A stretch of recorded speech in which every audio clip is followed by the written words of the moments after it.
Le 23 octobre 2007, à 14h32 précise, Alix Bergeron disparaît dans l'aéroport Charles de Gaulle.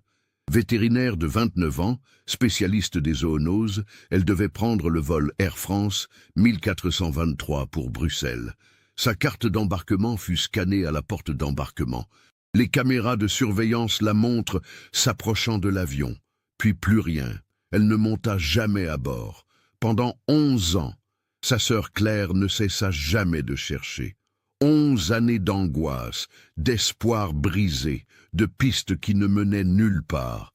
Jusqu'à ce jour de février 2018 où son téléphone portable vibra.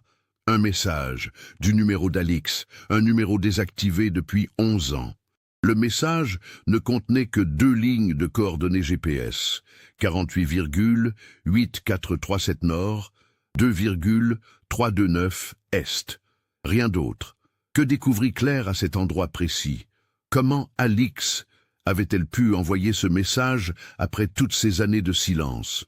Et surtout, où était-elle pendant ces 11 longues années qui transformèrent une disparition mystérieuse en l'une des affaires les plus troublantes de France? Avant de continuer avec cette histoire bouleversante, si vous appréciez les affaires mystérieuses réelles comme celle-ci, abonnez-vous à la chaîne et activez les notifications pour ne rater aucun nouveau cas. Maintenant, découvrons comment tout a commencé. Alix Bergeron était née le 15 mars 1978 à Meaux, en Seine-et-Marne. Cette petite ville de 55 000 habitants, située à 50 km à l'est de Paris, était connue pour sa cathédrale gothique et son fromage de Brie. Les Bergerons y vivaient depuis 3 générations, dans une maison de briques rouges, typique de la région, rue de la République.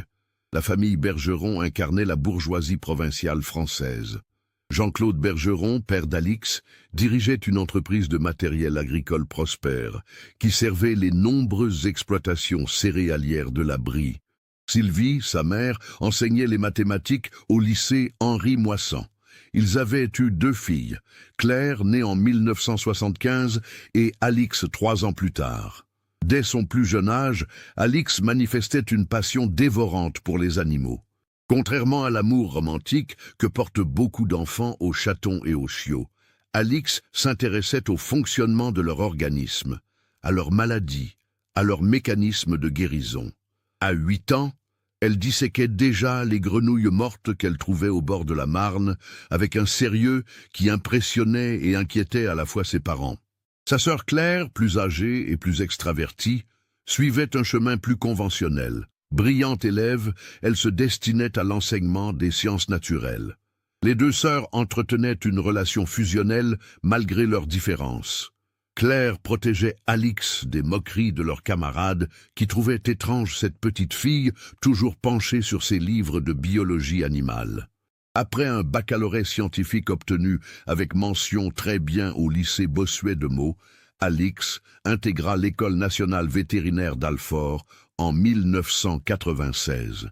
Cette institution prestigieuse, fondée en 1766, formait l'élite vétérinaire française.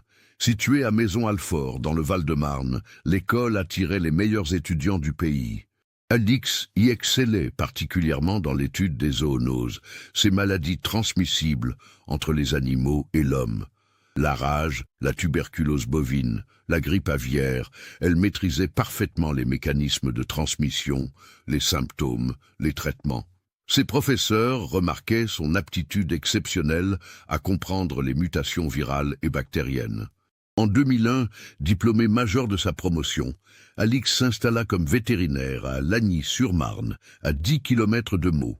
Sa clinique, située avenue de la Ferté-sous-Jouarre, se spécialisait dans les animaux de ferme.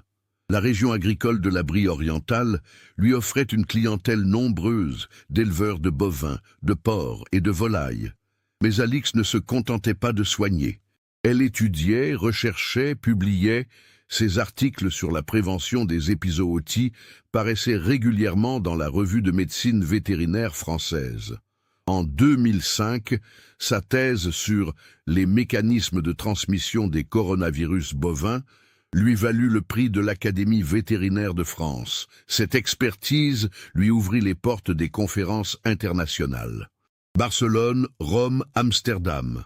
Alix présentait ses recherches devant les sommités mondiales de la médecine vétérinaire. Elle parlait couramment français, anglais et espagnol, et se débrouillait en allemand et en italien. Physiquement, Alix mesurait 1,68 m.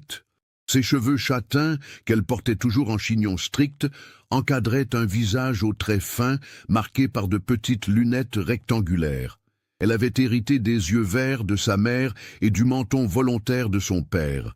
Ses mains, toujours impeccablement manucurées malgré son travail, témoignaient de sa précision naturelle. Sa vie privée restait discrète. Quelques relations amoureuses sans lendemain avec des confrères rencontrés lors de congrès, mais rien de durable. Alix consacrait l'essentiel de son temps à son travail et à sa recherche. Elle vivait seule dans un appartement moderne de Lagny, rue Saint-Furcy, qu'elle avait aménagé avec goût mais sans ostentation. Claire, devenue professeure de sciences naturelles au collège de Meaux après des études à l'université de Marne-la-Vallée, avait épousé Philippe Morvan en 2003. Ce comptable de 3 ans, son aîné, travaillait dans un cabinet d'expertise comptable de Coulommiers. Ils habitaient une maison mitoyenne à Trilleport, commune de 4000 habitants, située entre Meaux et Lagny. Les deux sœurs se voyaient chaque dimanche chez leurs parents, rue de la République. Ces déjeuners familiaux étaient sacrés. Alix racontait ses recherches, ses voyages, ses découvertes. Claire parlait de ses élèves, de ses projets de grossesse qui tardaient à se concrétiser. Jean-Claude évoquait les difficultés croissantes de l'agriculture française face à la concurrence européenne. Sylvie, qui avait pris sa retraite anticipée en 2006, organisait ses réunions avec l'art consommé des mères de famille françaises. Au printemps 2007, l'Association européenne des vétérinaires spécialisés en zoonose organisa son congrès annuel à Bruxelles. L'événement, prévu les 24 et 25 octobre, rassemblait 300 spécialistes venus de toute l'Europe. Alix devait y présenter ses dernières recherches sur l'adaptation des virus grippo-aviaires aux mammifères. Cette présentation représentait l'aboutissement de 2 années de travail minutieux. Alix avait étudié les mécanismes par lesquels le virus H5N1 de la grippe aviaire pourrait muter pour infecter efficacement les humains. Ces conclusions révolutionnaires suggéraient que certaines souches pouvaient franchir la barrière interespèce plus facilement qu'on ne le pensait. Le 20 octobre, Alix confirma sa participation auprès du secrétariat du Congrès. Elle réserva une chambre à l'Hôtel des Galeries, près de la Grand Place de Bruxelles, pour 2 nuits. Son billet d'avion, vol Air France 1423 au départ de Charles de Gaulle Terminal 2E, était confirmé pour le 23 octobre à 16h15. La veille de son départ, Alix dîna chez Claire et Philippe à Trilleport. Elle paraissait fatiguée, mais enthousiaste. Ses recherches avançaient bien, même si elle mentionnait quelques difficultés à se procurer certains échantillons viraux nécessaires à ses expérimentations. Les laboratoires pharmaceutiques deviennent très prudents depuis l'affaire des armes biologiques en Irak, expliqua-t-elle à sa sœur en buvant son café. Même pour la recherche fondamentale, il faut justifier chaque demande. Claire nota qu'Alix semblait préoccupée, mais elle attribua cette tension à l'importance de la conférence du lendemain. Alix partit vers 22h30, après avoir embrassé sa sœur et son beau-frère. Ce furent ses dernières paroles normales avec sa famille. Le matin du 23 octobre 2007, Alix se leva à 6h dans son appartement de Lagny. Le temps était gris et frais, typique de l'automne en Île-de-France. La température atteignait 8 degrés et une petite bruine intermittente mouillait les rues pavées du centre-ville. À 6h45, elle quitta son domicile au volant de sa Peugeot 307 grise, immatriculée 463 BNX 77. Sa valise, une Samsonite noire, contenait ses affaires pour 2 jours. Vêtements, ordinateur portable, dossier de recherche et surtout sa présentation PowerPoint gravée sur un CD-ROM. Alix avait l'habitude des voyages d'affaires. Méthodique, elle vérifiait toujours 2 fois sa liste. Passeport dans le compartiment extérieur de sa mallette, carte d'embarquement imprimée la veille, téléphone portable chargé, chargeur, carnet d'adresse, carte de crédit et 300 € en espèces. À 7h20, elle s'arrêta à la station Total de Lagny pour faire le plein et acheter un café. Jocelyne Marchand, la caissière qui la connaissait bien, la trouva normale, peut-être un peu pressée comme d'habitude quand elle partait en voyage. L'autoroute A4 était fluide ce matin-là. Alix roula tranquillement vers Charles de Gaulle, écoutant France Inter.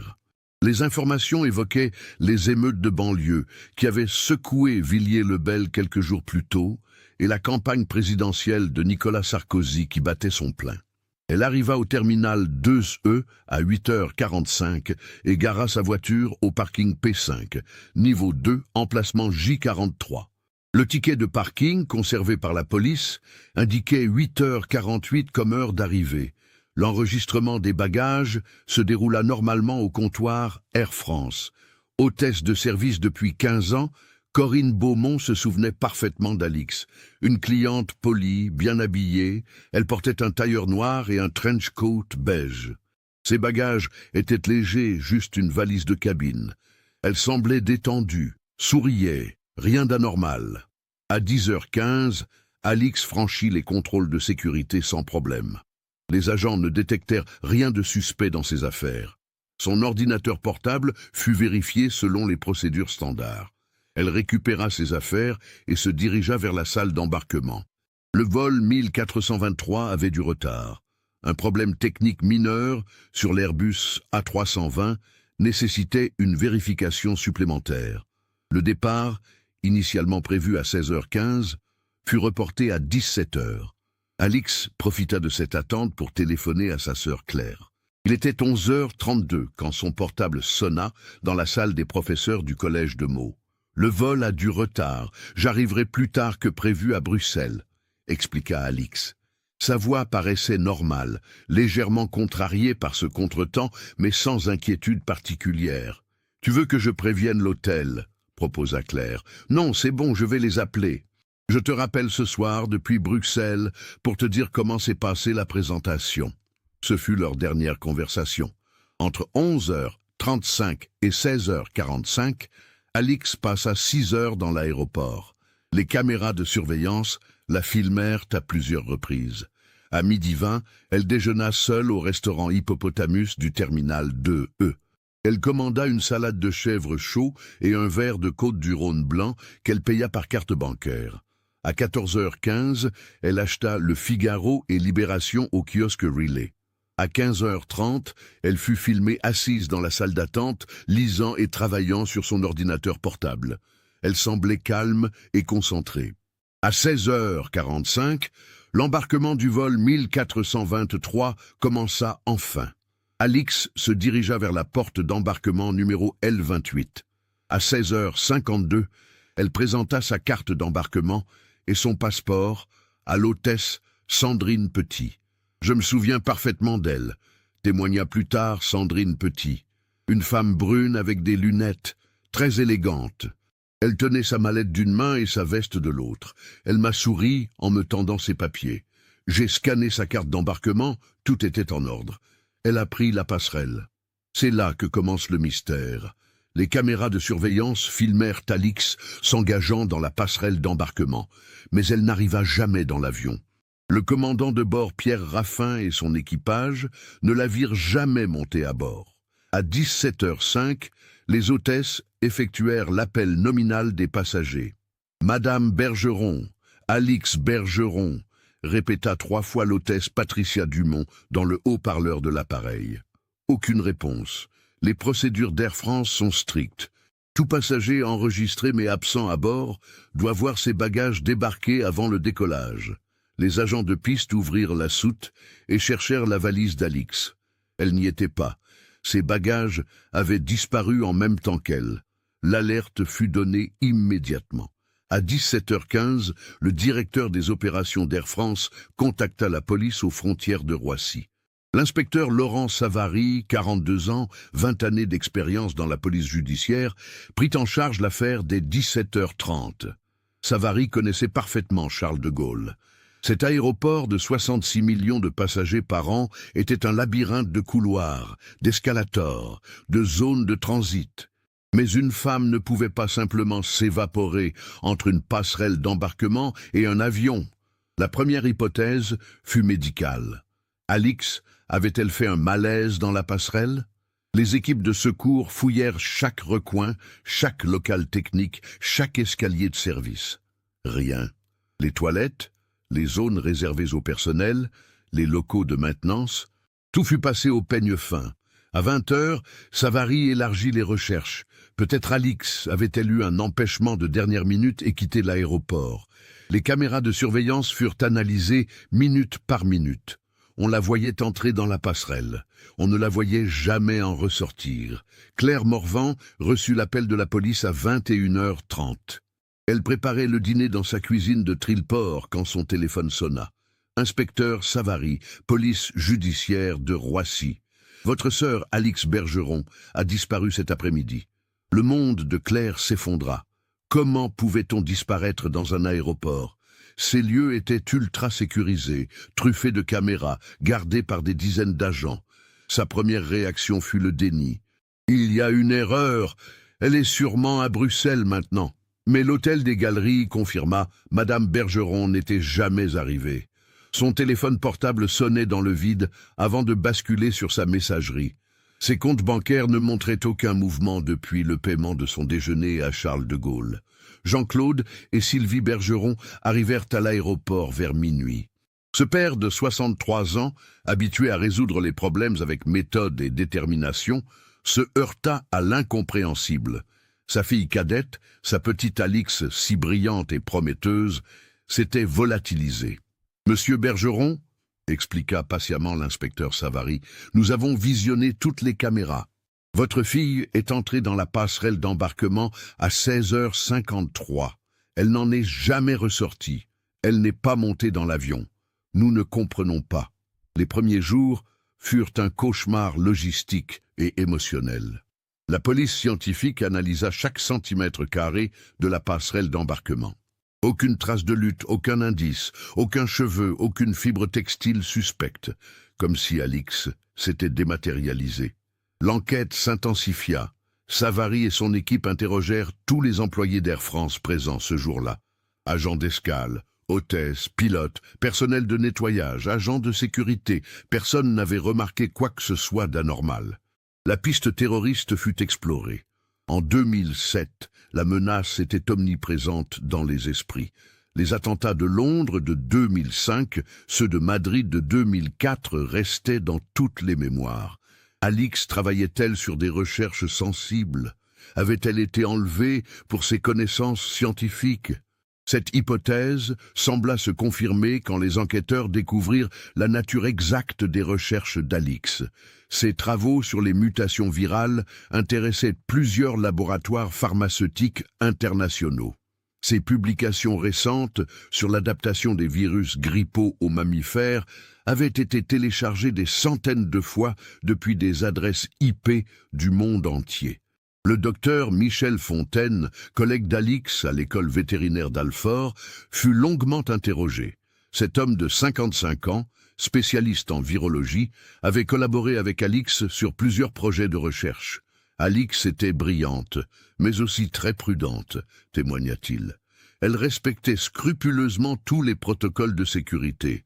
Ses recherches étaient purement académiques, sans application militaire directe, mais il est vrai que ses découvertes sur les mécanismes de mutation pourraient intéresser certaines organisations. La famille Bergeron traversait l'enfer. Claire avait pris un congé sans solde pour se consacrer entièrement aux recherches. Elle passait ses journées à l'aéroport, interrogeant les passagers, distribuant des photos d'Alix, scrutant chaque visage dans l'espoir fou d'un miracle. Sylvie Bergeron sombra dans une dépression profonde.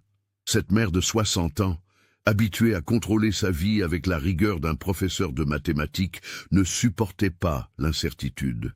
Elle restait prostrée des heures entières, fixant la photo d'Alix enfant posée sur la cheminée du salon.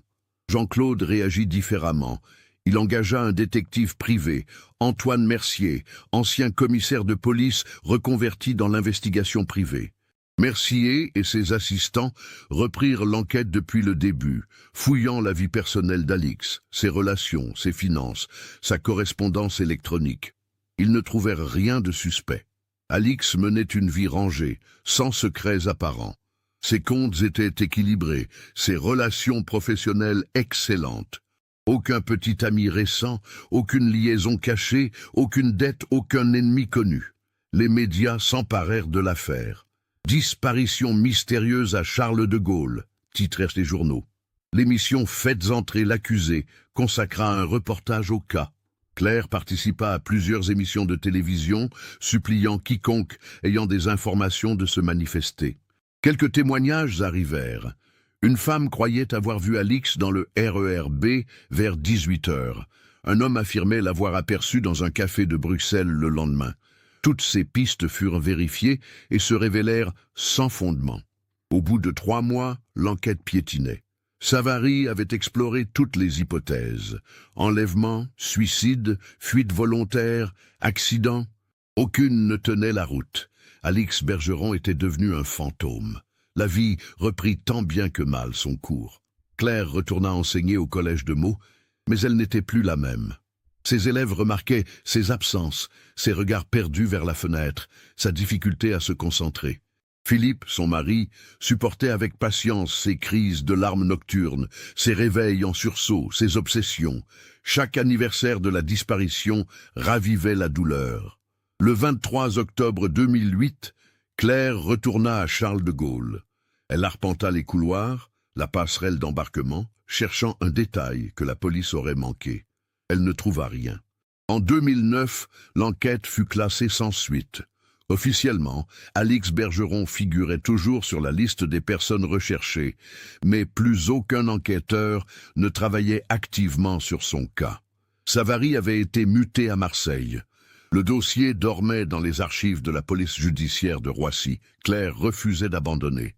Elle créa une association, Retrouver Alix, qui organisait des battues, diffusait des avis de recherche, maintenait un site internet actualisé régulièrement.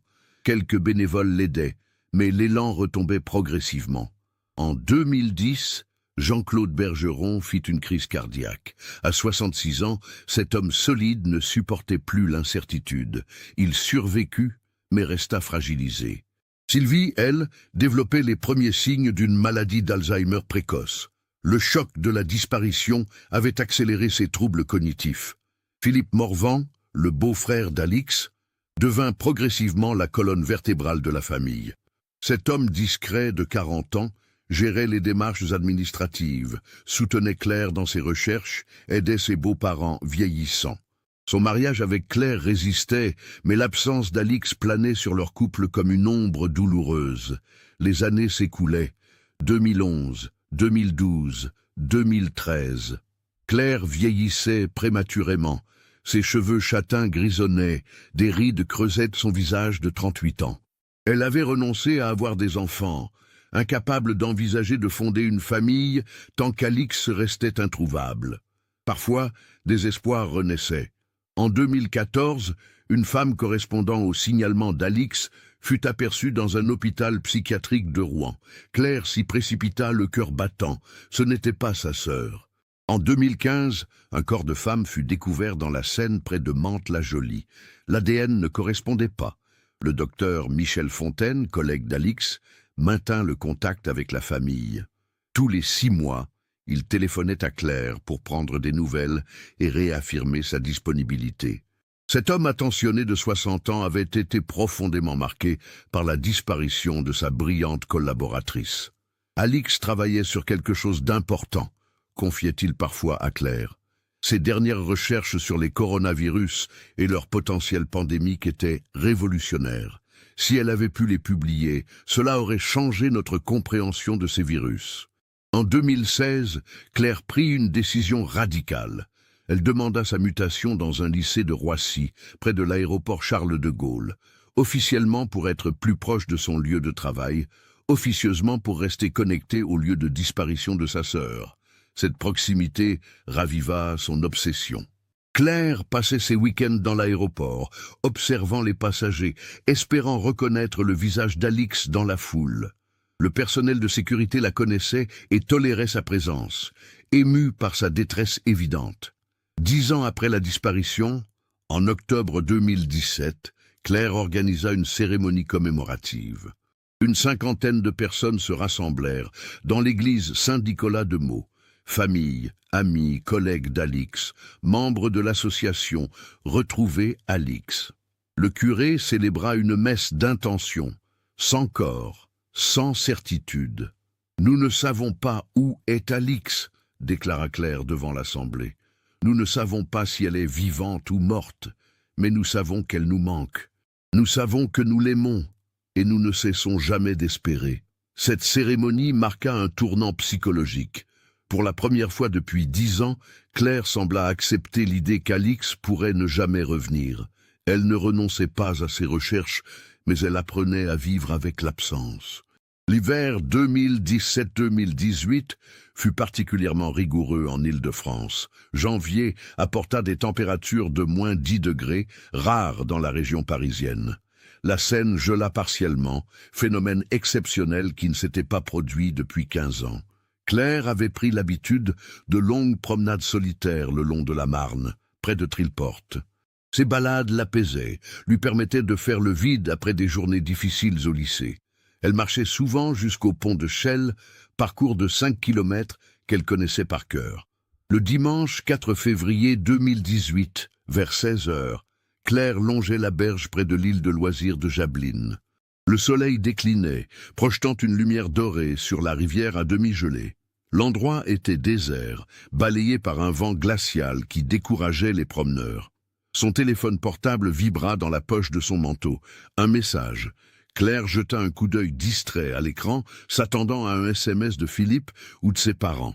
Son cœur s'arrêta. Le message provenait du numéro d'Alix. 06 15 23. 78 41. Ce numéro de téléphone qu'elle connaissait par cœur, qu'elle avait composé des milliers de fois, qui était désactivé depuis 11 ans. Le message ne contenait que 2 lignes. 48 LU 437 N 2329 YE. Claire s'effondra sur un banc public, les mains tremblantes. Des coordonnées GPS, rien d'autre. Pas de texte, pas d'explication, pas de signature.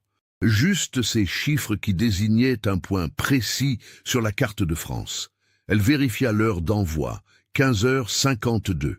Quelques minutes plus tôt, quelqu'un, quelque part, venait d'utiliser le téléphone d'Alix pour envoyer ce message. Sa première réaction fut la suspicion. Une plaisanterie cruelle, un escroc cherchant à profiter de sa détresse.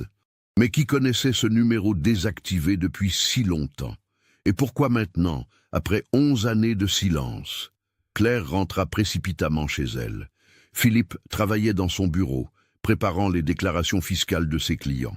Elle fit irruption, le téléphone à la main, les joues rougies par le froid et l'émotion. « Philippe, regarde, un message d'Alix !» Sonne-Marie examina l'écran avec scepticisme. Philippe Morvan était comptable, habitué aux chiffres et aux vérifications. Sa première réaction fut pragmatique. Ce numéro a été recyclé par l'opérateur. Quelqu'un d'autre l'utilise maintenant. Mais Claire vérifia immédiatement. L'opérateur SFR confirma. Le numéro 06.15.23.78.41 n'avait jamais été réattribué. Il restait techniquement inactif depuis novembre 2007, un mois après la disparition d'Alix. Les coordonnées GPS indiquaient un point situé dans la région parisienne. Claire les saisit dans l'application Maps de son téléphone. L'adresse correspondait à un secteur de Bobigny, en Seine-Saint-Denis, près de l'autoroute A86. « Il faut y aller », dit Claire à Philippe. « Attends, réfléchis. Et si c'est un piège? Et si quelqu'un cherche à t'attirer dans un endroit isolé ?» Mais Claire ne l'écoutait plus. Pour la première fois depuis 11 ans, elle tenait une piste concrète. Un signe d'Alix peut-être, un indice qui pourrait enfin apporter des réponses. Elle téléphona immédiatement à l'inspecteur Savary. L'ancien responsable de l'enquête avait pris sa retraite, mais il gardait un contact épisodique avec la famille Bergeron. Il habitait maintenant Aix-en-Provence, où il coulait une retraite paisible avec sa femme. « Madame Morvan, je comprends votre émotion, mais soyez prudente, » conseilla Savary. 11 ans après, les chances que ce message vienne réellement de votre sœur sont infimes. Il s'agit probablement d'une manipulation. Mais Claire avait déjà pris sa décision. Le lundi matin, elle prit un jour de congé et se dirigea vers Bobigny. Philippe avait insisté pour l'accompagner et elle avait finalement accepté. Ils partirent vers 9 heures dans la Citroën C4 de Philippe. Les coordonnées les menèrent dans une zone industrielle délabrée de Bobigny, près du canal de l'Ourcq. Des entrepôts abandonnés, des terrains vagues envahis par les ronces, des bâtiments désaffectés aux vitres brisées. L'endroit semblait désert depuis des années. Le point GPS exact correspondait à un terrain vague de 2 hectares, cerné de grillages rouillés et de panneaux d'interdiction d'accès. Une ancienne usine de conditionnement alimentaire, fermée en 2003 lors d'un plan de licenciements économiques. Claire et Philippe garèrent leur voiture, rue Édouard Vaillant, et s'approchèrent des grillages. Le terrain était jonché de détritus, d'herbes folles, de gravats. Rien ne semblait indiquer une présence récente. « Il n'y a rien ici, Claire, » dit doucement Philippe. « Rentrons. » Mais Claire examina attentivement les coordonnées sur son téléphone. Le point exact se situait à une 50aine de mètres à l'intérieur du terrain, près d'un bâtiment en béton partiellement effondré. Ils longèrent le grillage jusqu'à trouver une brèche. Malgré les réticences de Philippe, Claire s'engagea sur le terrain abandonné.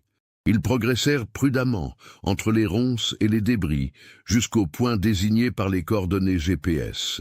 Là, partiellement dissimulés sous des planches pourries et des bâches plastiques déchirées, ils découvrirent une trappe métallique. Le métal était rongé par la rouille, mais la structure semblait encore solide.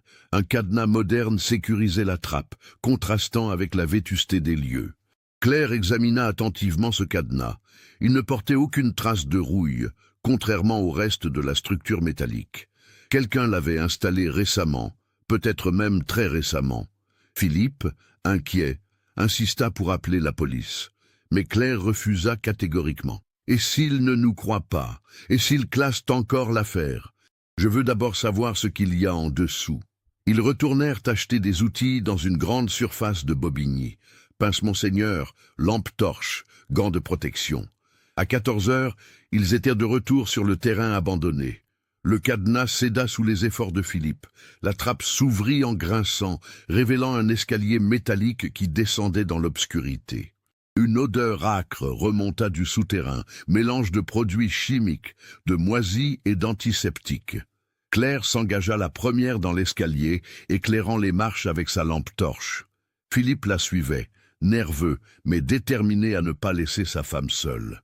Ils descendirent une 15aine de marches avant d'atteindre un couloir souterrain. Le passage, long d'une 10aine de mètres, menait à une porte blindée entr'ouverte. La lumière de leurs torches révéla des murs carrelés de blanc, des néons au plafond, des canalisations apparentes. L'endroit avait l'aspect d'un laboratoire ou d'un hôpital désaffecté. Derrière la porte blindée s'étendait une salle rectangulaire d'environ 50 mètres carrés. Des paillasses de laboratoire longeaient les murs, équipés de microscopes, de centrifugeuses, d'incubateurs, du matériel médical sophistiqué, analyseurs, automates de biologie moléculaire, enceintes de culture cellulaire. Mais le plus troublant était ailleurs. Au fond de la salle, derrière une cloison de verre, se trouvait ce qui ressemblait à une chambre d'isolement. Un lit médical, une table de chevet, une chaise, et sur cette chaise, un livre ouvert, Virologie médicale, manuel de référence qu'Alix utilisait dans ses recherches. Claire s'approcha de la cloison vitrée. Sa lampe torche éclaira l'intérieur de la chambre.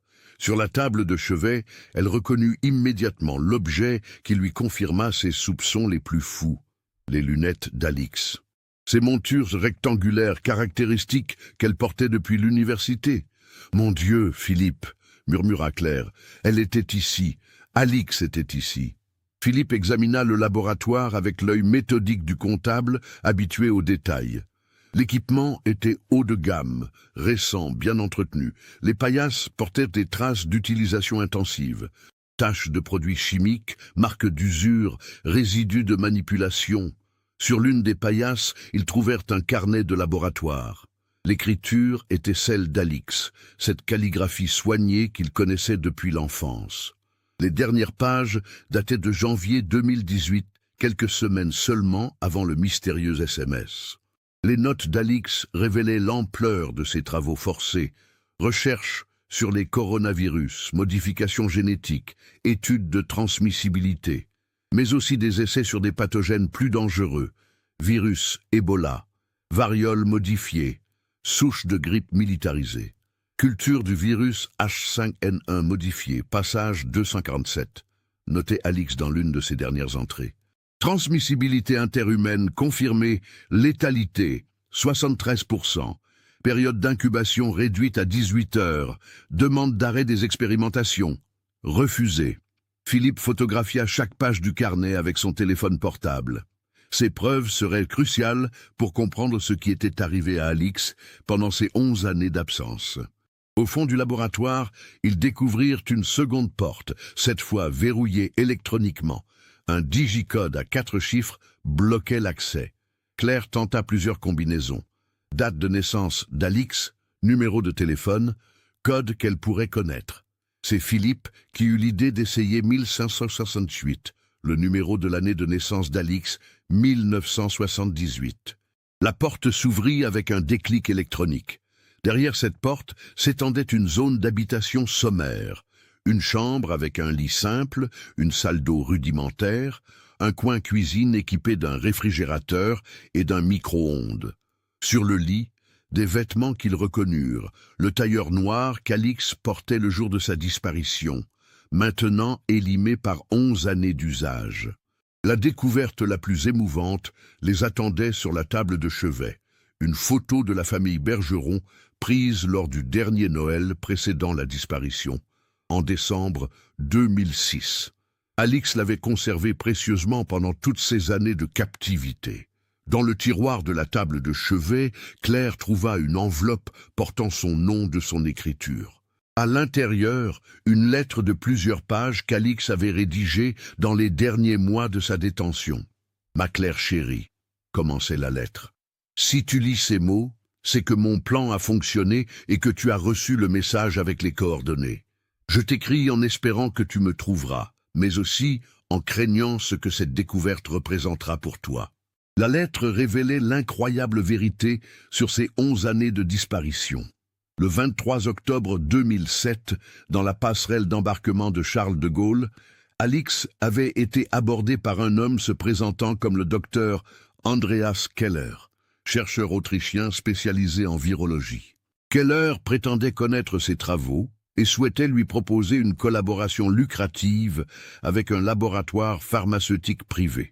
Il l'avait invité à boire un café pour discuter de cette opportunité exceptionnelle.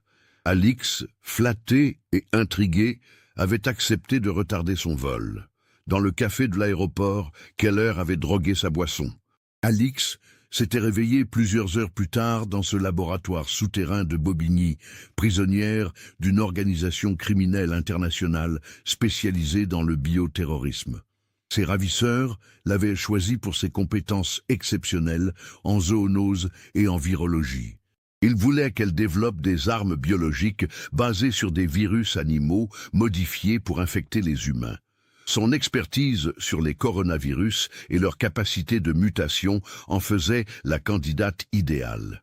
Pendant 11 ans, Alix avait travaillé sous la contrainte dans ce laboratoire clandestin. Ses geôliers, qu'elle ne voyait que masquée et en combinaison de protection, la menaçaient constamment de s'en prendre à sa famille si elle refusait de coopérer. « Ils m'ont montré des photos de vous tous », écrivait Alix. « Papa sortant de son entreprise, maman faisant ses courses à mots, toi au collège avec tes élèves, Philippe devant votre maison. Ils savaient tout de vos habitudes, de vos horaires. J'ai accepté de travailler pour eux par peur qu'il vous arrive quelque chose. » La lettre détaillait les horreurs qu'Alix avait été contrainte de créer. Des souches de grippe aviaire modifiées pour résister aux vaccins existants, des coronavirus capables de muter rapidement et de se transmettre par voie aérienne. Des virus provoquant des hémorragies foudroyantes, inspirés d'Ebola mais plus contagieux. Ces ravisseurs appartenaient à un réseau international, vendant ces armes biologiques à des organisations terroristes, des États voyous, des sectes apocalyptiques. Alix était devenue, malgré elle, l'architecte de pandémies potentielles. Chaque jour, je me réveillais en sachant que mon travail pourrait tuer des millions de personnes, confessait-elle dans sa lettre. Mais chaque jour, je me disais aussi que si je résistais, vous payeriez le prix de ma rébellion. La situation avait évolué fin 2017, quand ces geôliers avaient commencé à parler de phase finale. Ils avaient obtenu les armes biologiques qu'ils souhaitaient et n'avaient plus besoin d'Alix, mais ils ne pouvaient pas la libérer. Elle en savait trop sur leur organisation. Alix avait compris qu'ils prévoyaient de l'éliminer. Elle avait alors élaboré un plan d'évasion désespéré, utilisant ses connaissances en virologie contre ses ravisseurs. En décembre 2017, elle avait simulé une contamination par l'un des virus qu'elle étudiait. Fausse fièvre obtenue en ingérant des produits chimiques, faux symptômes reproduits grâce à ses connaissances médicales. Ces geôliers, terrifiés à l'idée d'une épidémie dans le laboratoire, l'avaient isolée dans la chambre stérile. Pendant cette fausse quarantaine, Alix avait réussi à accéder au système informatique du laboratoire. Elle avait découvert que ses ravisseurs conservaient son ancien téléphone portable dans un coffre-fort, probablement comme trophée ou pour d'éventuelles communications. Le 4 février 2018, profitant d'une négligence de surveillance, elle était parvenue à récupérer son téléphone et à l'alimenter quelques minutes grâce à un chargeur trouvé dans les affaires personnelles de ses geôliers.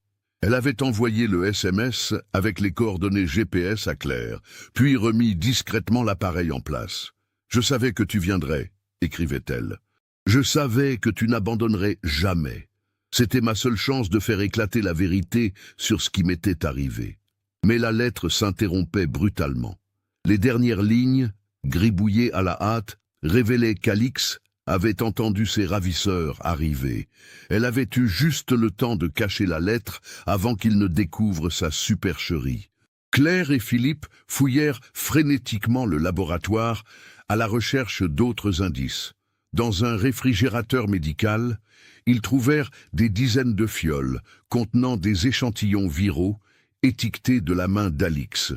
Des noms de code inquiétants. Projet Pandore, souche Apocalypse, virus Oméga. Sur un bureau, un planning de travail révélait l'emploi du temps d'Alix jusqu'en janvier 2018. 12 heures par jour de recherche forcée, 7 jours sur 7, sans congé ni repos. Une existence d'esclave scientifique dans ce laboratoire souterrain. Philippe découvrit dans un tiroir des documents comptables en plusieurs langues. Factures de matériel de laboratoire, virements bancaires vers des paradis fiscaux, correspondance avec des acheteurs anonymes. L'organisation criminelle brassait des millions d'euros. Mais où était Alix maintenant? La lettre datait de plusieurs semaines. Le laboratoire semblait abandonné depuis peu. Poussière fine sur les paillasses, équipements débranchés, réfrigérateurs vides de leurs échantillons les plus dangereux. Claire examina attentivement la chambre d'Alix. Sur le mur, elle découvrit des traces d'écriture au crayon, presque invisibles. Sa sœur avait gravé discrètement des dates, comptant les jours de sa captivité. La dernière date marquée était le 28 janvier 2018, une semaine avant l'envoi du SMS. Que s'était-il passé pendant ces 7 jours cruciaux? La réponse se trouvait dans le dernier tiroir du bureau d'Alix. Philippe y découvrit une clé USB dissimulée derrière de vieux rapports de laboratoire. Sur cette clé, Alix avait copié toutes ses recherches, mais aussi l'intégralité des échanges électroniques de ses ravisseurs. Les fichiers révélaient l'identité de l'organisation criminelle, Biological Innovations, Ltd., société écran basée aux îles Vierges britanniques. Derrière cette façade légale se cachait un réseau international dirigé par un certain Dimitri Kozlov, ancien colonel du programme d'armes biologiques soviétique reconverti dans le crime organisé. Kozlov avait identifié Alix dès 2006 grâce à ses publications sur les coronavirus. L'enlèvement à Charles de Gaulle avait été soigneusement planifié. Complicité d'un agent d'Air France, détournement temporaire des caméras de surveillance, évacuation par une sortie de service. Pendant 11 ans, Alix avait développé pour cette organisation une douzaine d'armes biologiques différentes. Ces créations avaient été vendues à des groupes terroristes au Moyen-Orient, des cartels mexicains, des milices africaines. Chaque vente rapportait plusieurs millions de dollars à Kozlov. Mais en janvier 2018, la situation avait brusquement changé. Les autorités internationales, notamment Interpol et la CIA, se rapprochaient dangereusement du réseau de Kozlov. Plusieurs laboratoires clandestins avaient été découverts en Europe de l'Est. Kozlov avait décidé de liquider l'opération française et d'éliminer tous les témoins. Alix, la première. Les derniers échanges cryptés, datés du 29 janvier 2018, confirmaient les pires craintes de Claire. Package éliminé, site nettoyé, opération terminée, écrivait l'un des hommes de Kozlov à son patron. Claire s'effondra en lisant ces mots. Après 11 années d'espoir et de recherches acharnées, après avoir enfin retrouvé la trace de sa sœur, elle apprenait qu'Alix était morte quelques jours seulement, avant l'envoi du message salvateur. Philippe la serra dans ses bras, partageant sa douleur, mais comprenant aussi l'importance de leur découverte. Il tenait enfin la vérité sur la disparition d'Alix. Et surtout, il possédait les preuves nécessaires pour démasquer ses assassins. Ils remontèrent du laboratoire souterrain en emportant tous les éléments probants. Carnet de recherche, lettres d'Alix, clés USB, photographies. À 18 heures, ils se présentaient au commissariat de Bobigny pour déposer plainte et remettre les preuves à la police. L'enquête qui suivit mobilisa Interpol, la DGSI française et plusieurs services de renseignement européens. Le réseau de Dimitri Kozlov fut démantelé en 6 mois. 15 arrestations en France, Belgique, Roumanie et Ukraine. Kozlov lui-même fut arrêté à Kiev en septembre 2018 et extradé vers la France. Le procès, qui s'ouvrit en mars 2020 au tribunal de grande instance de Bobigny, révéla l'ampleur du trafic d'armes biologiques. Kozlov fut condamné à la réclusion criminelle à perpétuité pour enlèvement, séquestration, assassinat et bioterrorisme. Ses complices écopèrent de peines de 15 à 30 ans de prison. L'agent d'Air France, qui avait facilité l'enlèvement d'Alix, fut condamné à 12 ans de réclusion. Le laboratoire souterrain de Bobigny fut décontaminé par des équipes spécialisées de l'armée française. Les échantillons viraux qu'Alix avait été contrainte de créer furent détruits sous contrôle international.